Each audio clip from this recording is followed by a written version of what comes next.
Hello বন্ধুরা, career space YouTube চ্যানেলে আপনাদের সকলকে স্বাগত জানাই। আশা করি আপনারা সবাই ভালো আছেন।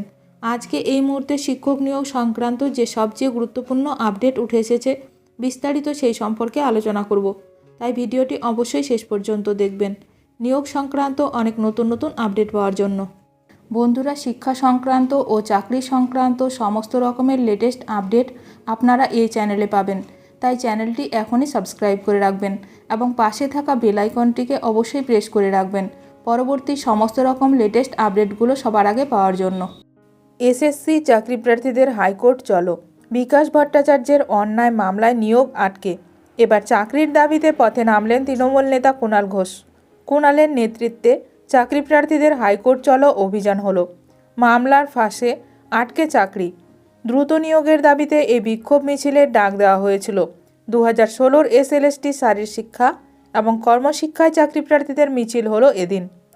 তবে রানী রাসমণি এভিনিউয়েই মিছিল আটকে দিল পুলিশ। বাম নেতা তথা প্রবীণ আইনজীবী বিকাশ রঞ্জন ভট্টাচার্যের অন্যায় মামলায় নিয়োগ আটকে আছে, এই অভিযোগ এদিন তোলা হয়। চাকরি প্রার্থীদের অভিযোগ একটাই, মামলা দীর্ঘায়িত হচ্ছে, বিলম্বিত হচ্ছে তাদের নিয়োগ। এ নিয়ে কলকাতা হাইকোর্টের প্রধান বিচারপতির হস্তক্ষেপ দাবি করছেন চাকরি প্রার্থীরা।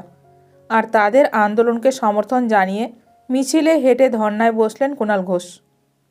কুণাল ঘোষ বলেন, এরা হচ্ছে এসএলএসটি ওয়ার্ক এডুকেশন এবং ফিজিক্যাল এডুকেশন, এরা যোগ্য, পুরো দস্তুর যোগ্য। এদের কোনো সিবিআই নেই, সুপ্রিম কোর্ট সম্পর্ক নেই। রাজ্য সরকার এদের দাবিতে সাড়া দিয়ে সব আইনি দিক খতিয়ে দেখে এদের নিয়োগ দিয়ে দিয়েছেন, কিন্তু বিকাশ রঞ্জন ভট্টাচার্য একটা অন্যায় মামলা করে এদের নিয়োগ আটকে রেখেছে। এসএলএসটি চাকরি প্রার্থীদের নিয়ে কুণালের কথায় এতদিন ধরে নিয়োগ মামলা আটকে রয়েছে আদালতে।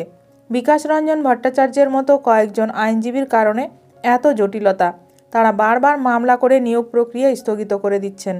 অথচ রাজ্য সরকার বারবার বলছে শূন্য পদে নিয়োগে আগ্রহী। এতদিন ধরে ছেলেমেয়েরা পথে বসে আন্দোলন করছে, এখনও তাদের নিয়োগ প্রক্রিয়া এগোলো না। ওরা এতটাই মানসিকভাবে বিপর্যস্ত, তা দেখে আমি সরে আসতে পারিনি, ওদের পাশে আছি। এ বিষয়ে হাইকোর্টের প্রধান বিচারপতির হস্তক্ষেপ দাবি করছি। এখন দেখার বিষয় কত দ্রুত এই নিয়োগ প্রক্রিয়া সম্পন্ন হয়। শিক্ষক নিয়োগ সংক্রান্ত সমস্ত রকমের আপডেট সবার প্রথমে পেতে এখনই আমার চ্যানেলটি সাবস্ক্রাইব করে রাখুন। ভিডিওটি ভালো লাগলে অবশ্যই লাইক করবেন। আজকের ভিডিওটি এখানেই শেষ করলাম। নতুন কোনো আপডেট নিয়ে দেখা হবে নেক্সট ভিডিওতে।